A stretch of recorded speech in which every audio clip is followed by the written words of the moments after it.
Hey everyone, welcome to Tales Unveiled. Let's dive right in. Dusty Knuckles Callahan, a 48-year-old biker with a past etched onto his skin and faded tattoos snaking up his arms beneath his worn leather jacket, gripped the handlebars of his Harley. Rain hammered down on the Anwell Steel Vipers charity ride. A jagged scar bisected his left temple, a permanent reminder of a life lived on the edge. Patches on his vest proudly proclaimed his membership in the Steel Vipers, one of the city's oldest and most respected motorcycle clubs. For 2 decades, Dusty had poured his life into the Steel Vipers, finding the brotherhood and purpose that had eluded him as a kid. This crew had taken him in when the rest of the world had turned its back. Tonight, nearly 100 riders were participating in their solemn memorial ride, honoring club members lost over the years. The Northside neighborhood, notorious for its drug corners and turf wars, wasn't a place where decent folks ventured after dark. It was a place you drove through fast, windows up, doors locked. But it was also home to the Steel Vipers Clubhouse, a converted warehouse that served as the beating heart of their community. The line of bikes was just 3 blocks from their destination when it happened. A beat-up beige sedan suddenly lurched out from a side street, cutting directly into Dusty's lane.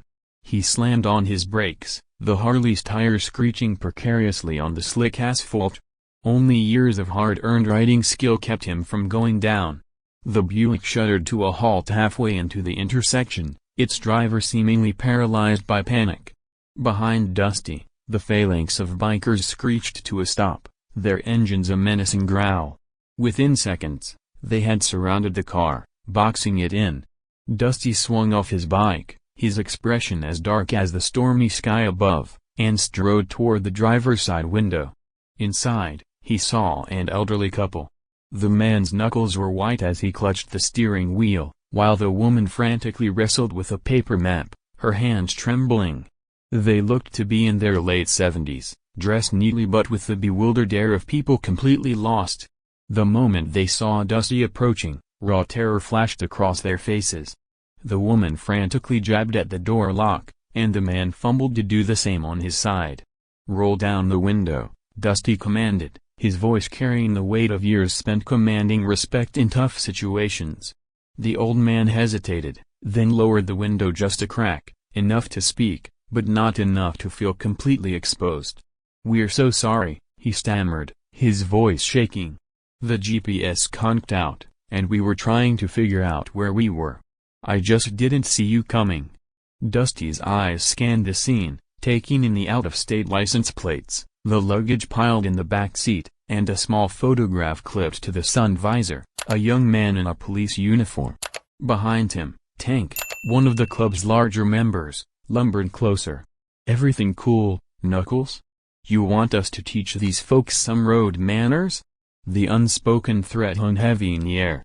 The elderly woman's eyes widened in sheer panic, and Dusty saw her clutch her husband's arm.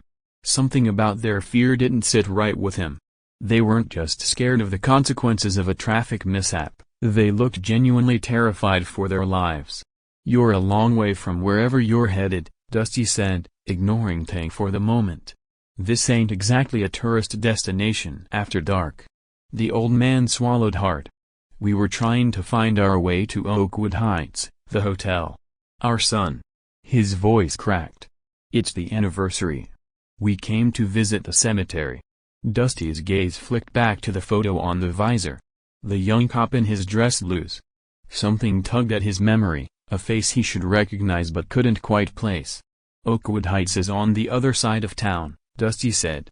"You're heading deeper into Northside, not where you want to be right now." Tank's patience was wearing thin. "Come on, Knuckles. Let's move it. Make 'em pay for the disrespect and get to the clubhouse. It's pouring out here." The couple in the car visibly tensed at Tank's words, the woman closing her eyes as if in prayer. Dusty made a decision that surprised even himself. "Back off, Tank.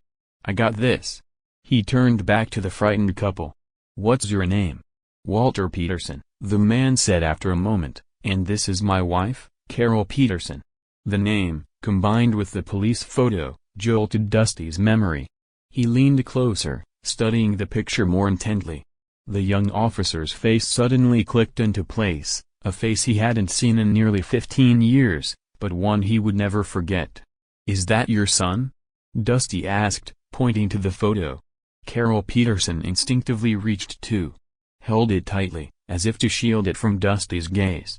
"Yes, Officer Michael Peterson. For you, a free like is easy. But for me, it is the greatest support and encouragement. For this video, can you give me 1 like and 1 subscription? Thank you very much."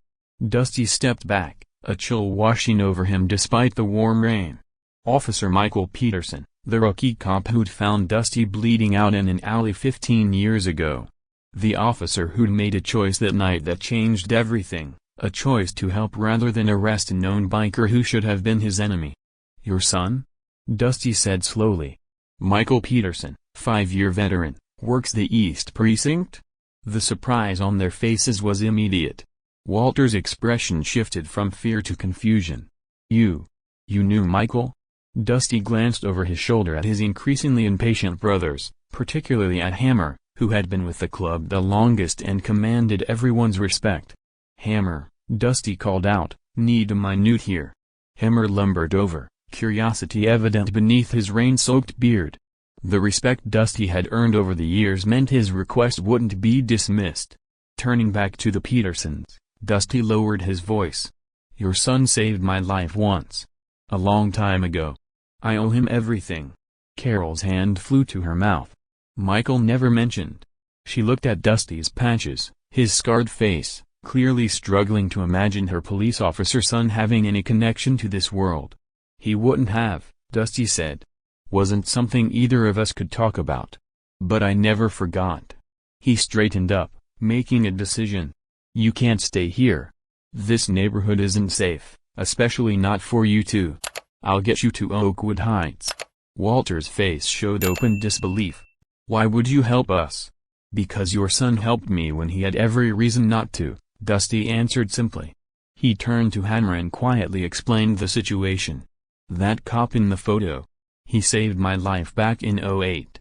Found me after I got jumped, got me medical help instead of prison.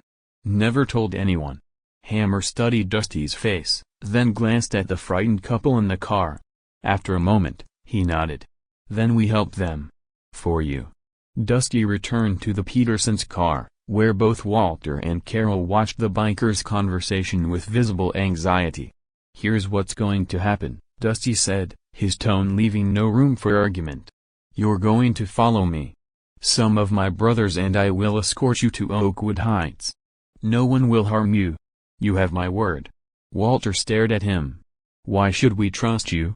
Dusty met his gaze directly. "Because your son did once.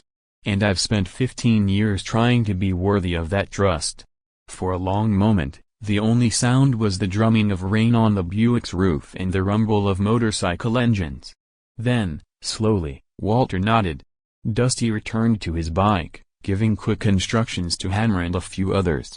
The majority of riders would continue to the clubhouse, but Dusty, Hammer, and 6 others would escort the Petersons to safety.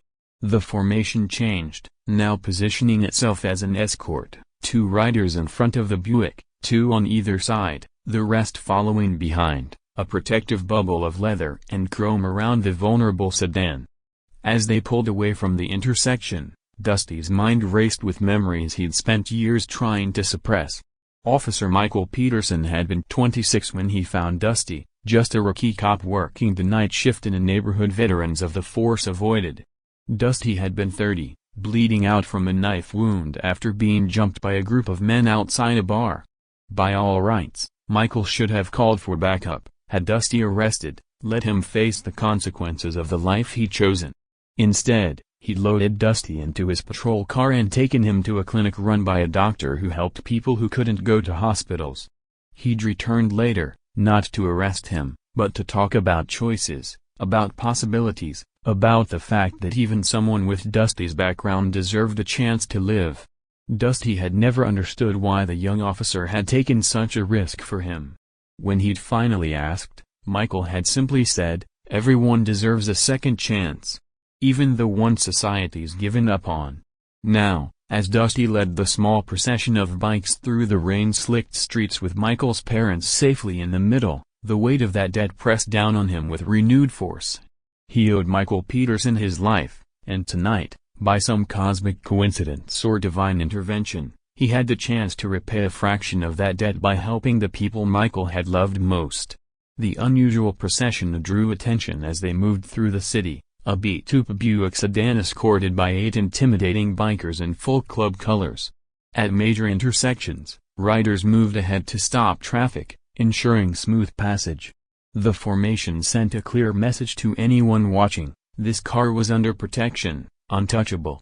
When they finally arrived at the Oakwood Heights Hotel, Dusty signaled for the others to hang back as he escorted the Petersons to the entrance.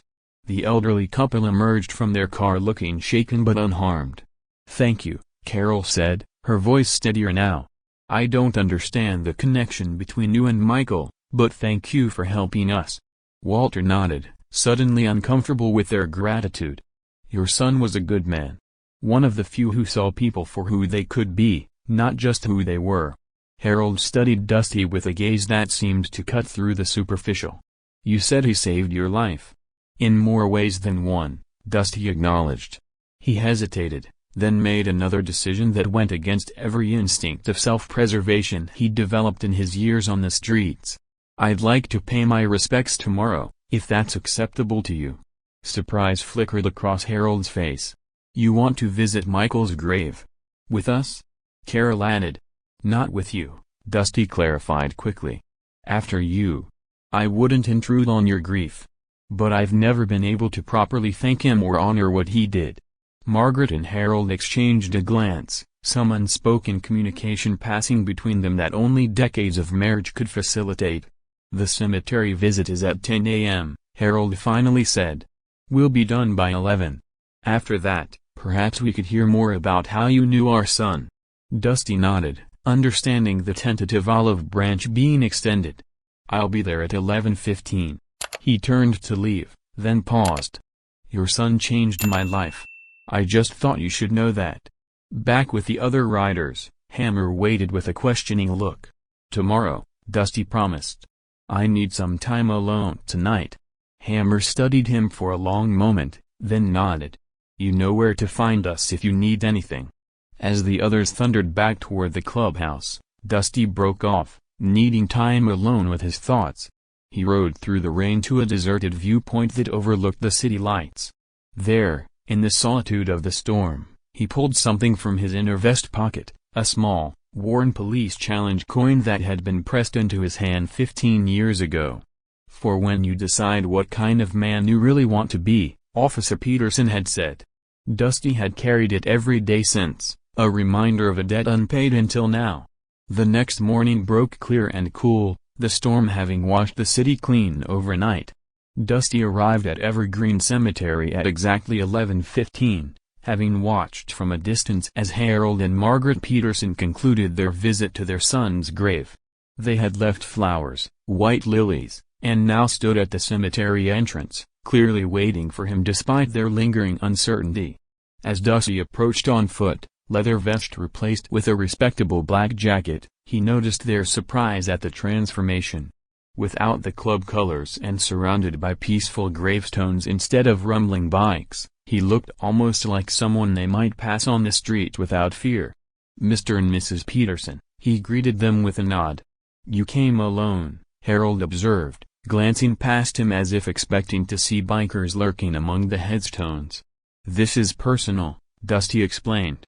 "Between me and Michael. And you." Margaret gestured toward a bench beneath a sheltering oak tree. "Perhaps you could tell us how you knew our son. The real story this time." For the next half hour, as birds sang in the branches above them, Dusty told them a carefully edited version of how he'd met their son. He didn't specify what he was doing in that part of town or the exact circumstances that had led to him being stabbed. Instead, he described being attacked, Officer Peterson finding him, taking him to get medical help.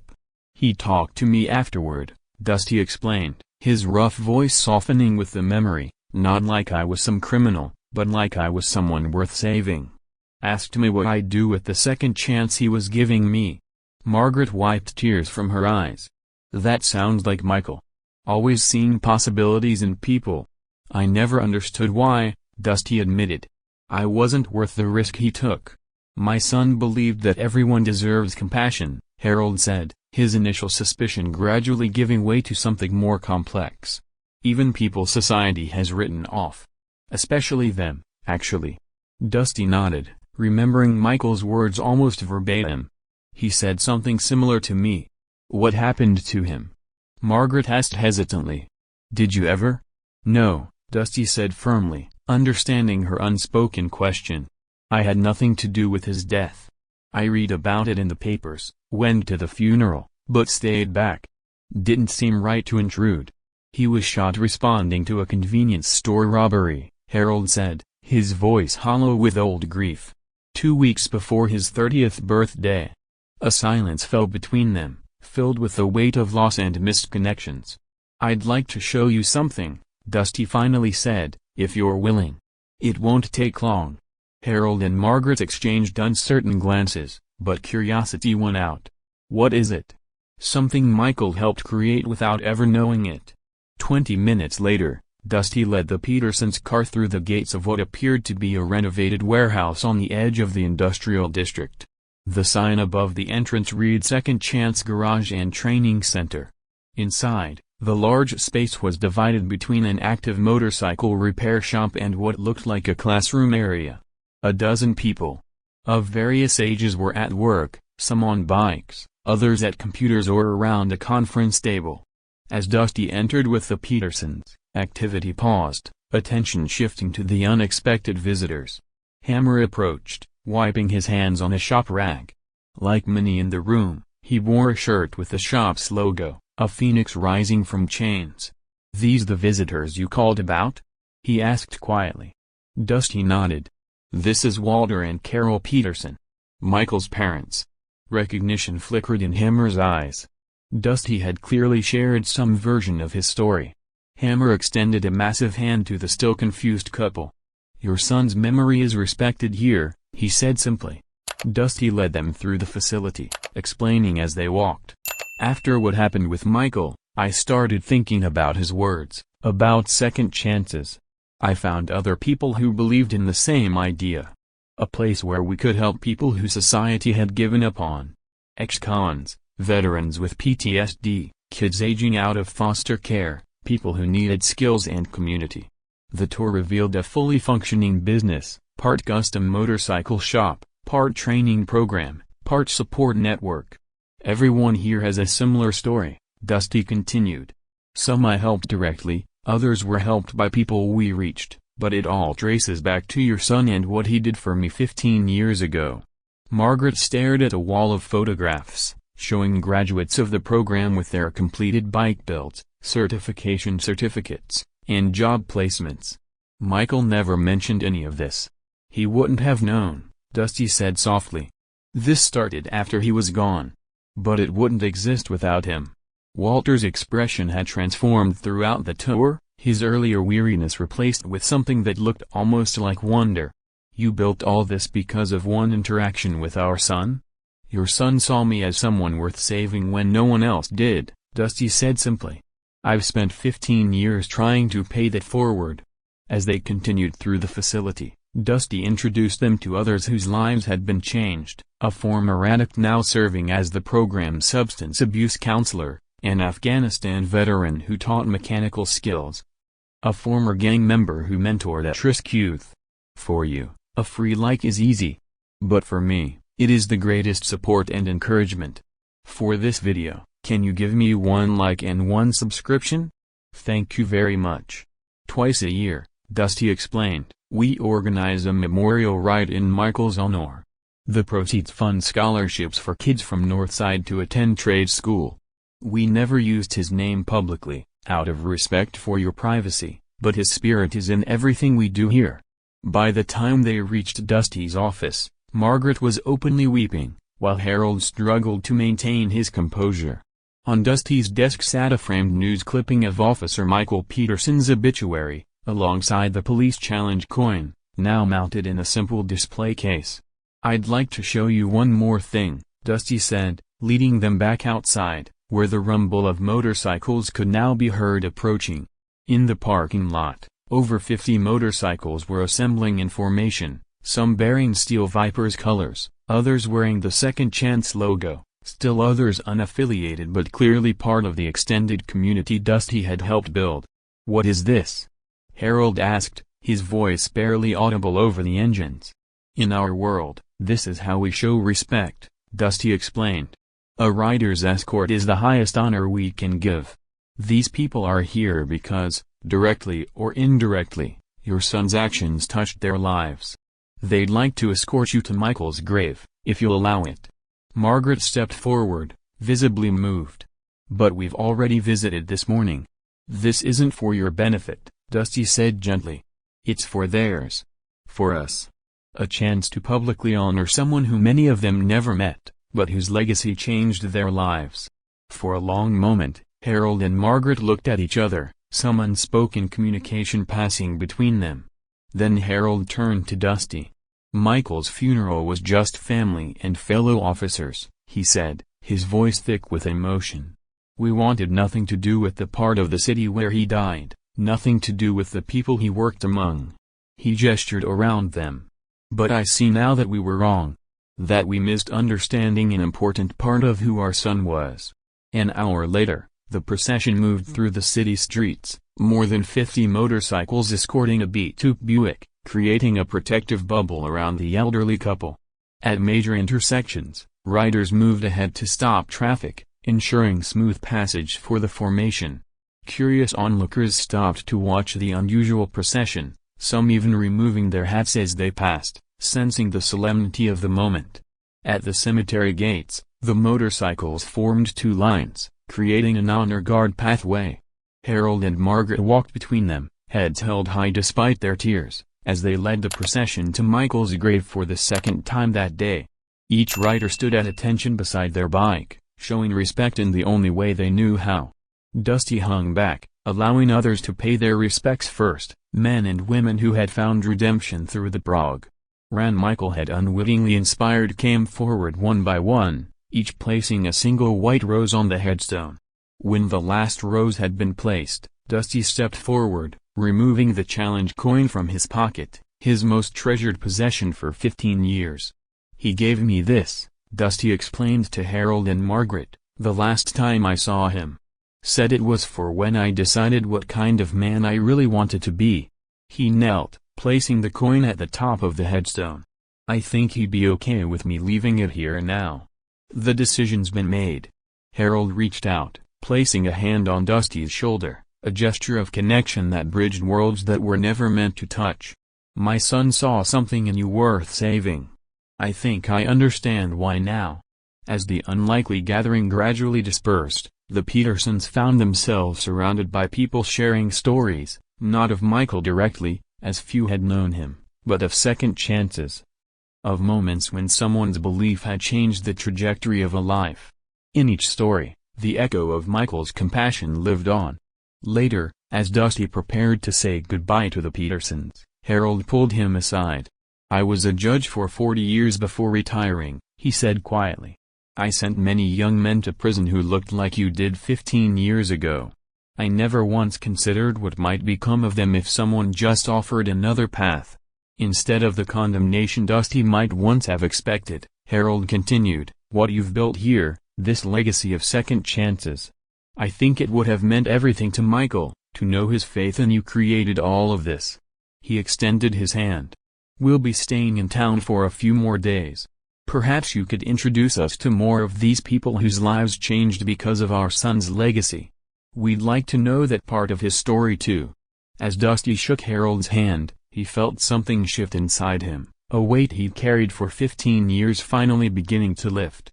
He'd spent half his life trying to honor the second chance Michael Peterson had given him. Now, in the tear-filled eyes of Michael's parents, he finally saw what he'd been looking for. Recognition that sometimes the most unlikely connections create the most powerful ripples through time. That evening, as Dusty rode back to his apartment, he took a different route than usual, passing the alley where he'd nearly bled out 15 years ago. He stopped his motorcycle at the entrance, staring down the narrow passage that had been both an ending and a beginning for him. The next morning, Dusty woke with a sense of purpose he hadn't felt in years. Before heading to the garage, he took the frame that had held the challenge coin and placed a photo inside instead, a picture taken at the cemetery of Harold and Margaret Peterson surrounded by 50 bikers, all standing in solemn respect for an officer most had never met, but whose legacy had saved them all. Sometimes, on the wrong side of town, in the most unexpected encounters, broken things find a way to be mended, motorcycles, lives, and even the deepest wounds between generations. All it takes is someone willing to stop when others ride on by. If you loved this story, hit that like button and subscribe to the channel for more. Don't forget to check out the video currently on your screen, you won't want to miss it. See you in the next one.